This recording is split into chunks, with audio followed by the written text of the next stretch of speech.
আসসালামু আলাইকুম। এই যে আমার এখানে হচ্ছে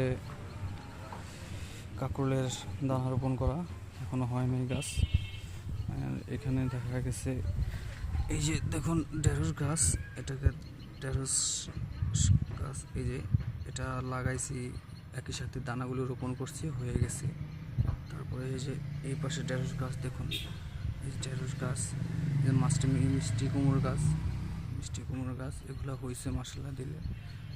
হ্যাঁ, এগুলা হয়েছে মশলা দিলে, কিন্তু এখনও কাঁকরোল গাছের কোনো রেজাল্ট পাইনি, এখন একটাও গাছ দেখলাম না হয়েছে। আর এই যে এই সাইডটার মধ্যে দেওয়ালের সাইডে আসলো এই যে এটাকে দুন্দুল গাছ বলে, দুন্দুল গাছ লাগাইছি। মশলা দিলে দুন্দুল গাছগুলি হইতাছে। হ্যাঁ, ছোট ছোট গাছ।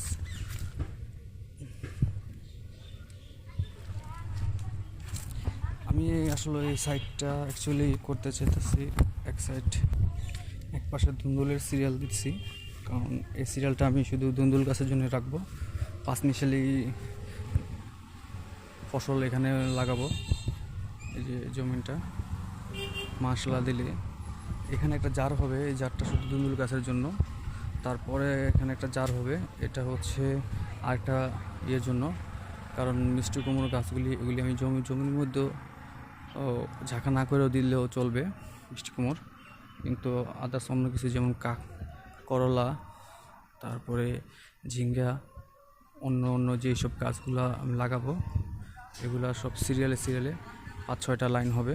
5-6টা লাইন হয়ে দেখা গেছে আমি এখান থেকে ঘরের যে খাবারের জন্য যেই সবজিটা লাগবে, হ্যাঁ, এই সবজিটা আমি 5-6 আইটেম করে নিতেছি। 5-6 আইটেম করে নেওয়ার কারণে দেখা গেছে আমার বাইরে থেকে সবজি নাও কিনতে পারি, কিনা লাগবে ইনশাল্লাহ। কারণ 5-6টা আইটেম হয়ে গেলে দেখা গেছে সারা সপ্তাহ বা সারা মাসের সবজিটা হয়ে যাবে। এই আপনারও আসলে পাঁচমিশালি আইটেমভাবে লাগাইতে পারেন, সিরিয়াল করে একটা লাইন করে দিবেন। কিন্তু আসলে এই জিনিসটা আপনি একবার ভালো করে ফলো করবেন যে এক সিরিয়ালের গাছগুলি, ঠিক আছে, এক সিরিয়ালের যে গাছগুলা, এই গাছগুলা আসলে এক সিরিয়ালেই রাখা উচিত। কারণ আপনার ফল এইটা ওইটা আলাদা হয়ে গেলে গাছগুলি পুরো জঙ্গলের মতন হয়ে যাবে। এই জন্য আমি আলাদা আলাদা সাবজেক্ট রাখবো। আলাদাভাবে রাখার কারণে দেখা গেছে আমি চিন্তা করতেছি আমার কষ্ট হবে না, যেটা যে ফল ওইটা আমি আলাদা কেটে নিতে পারবো। কারণ আমি আবার সিম গাছও করব, আর সিম গাছের লতা তো আল্লাহর রহমতে আপনারা জানেন যে কীভাবে হয়। আর এই যে দেওয়ালের যে সিরিয়ালটা, এই সিরিয়ালটাই আমি রেখেছি আপনার দুন্দুল গাছ, ওই দুন্দুল গাছগুলো আপনি দেখতেছেন যেগুলো আমরা দেখেছি এটাকে, এই যে সিরিয়ালে আমি রোপণ করছি, এই সিরিয়ালেই হবে দুন্দুল গাছ। তারপরে আপনার সিম গাছ করব, হ্যাঁ, মিষ্টি কুমড় আছে, সিরিয়ালে করব। আপনারা আসলে যদি ঘরের জন্য খাবারের জন্য করেন, হ্যাঁ, আপনি বিক্রি করতে পারবেন। আসলে বিক্রি করার জন্য দেখা গেছে কিছু পাবেন, আর খাওয়ার জন্য তো আছেই।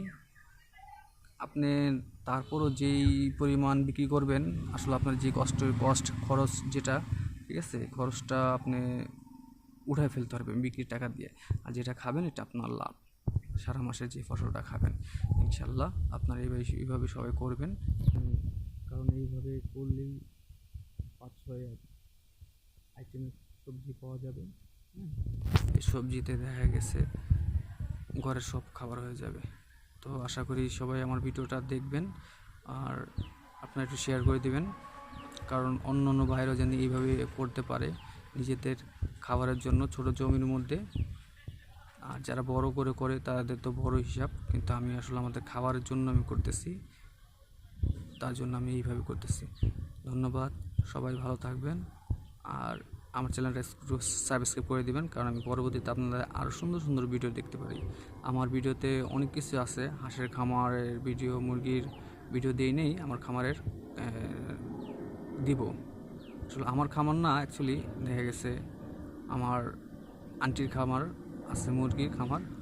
আমার আন্টি কিছু মুরগি পালে, ওই মুরগিগুলি কীভাবে পালতেছে, কীভাবে কী করতেছে আমি দেখাবো আপনাদের সবাইকে। হ্যাঁ, তো ভালো থাকবেন সবাই।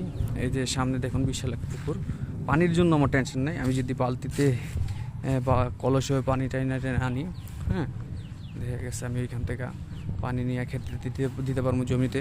আবার এই যে ঘাস টাস দিয়ে আমি যে রাস্তার সাইড যে ভাঙে গেছে, এই সাইডে সাইডে আমি পালাইতেছি, যাতে রাস্তাগুলো ভালো থাকে। এই নিচে যে জায়গাটা দেখতেছেন, এটার মধ্যে লাউ গাছ লাগানো ছিল, তো আশা করি এইবার আবার এই যে পরিষ্কার করে লাগাবো সুন্দর করে। আর এই পুকুরের যে ভিডিওটা, এটা আমি নেক্সট টাইম সুন্দর করে দিব আপনাদের। ধন্যবাদ সবাইকে। আসসালামু আলাইকুম রহমতুল্লাহি ওয়া বারাকাতুহু।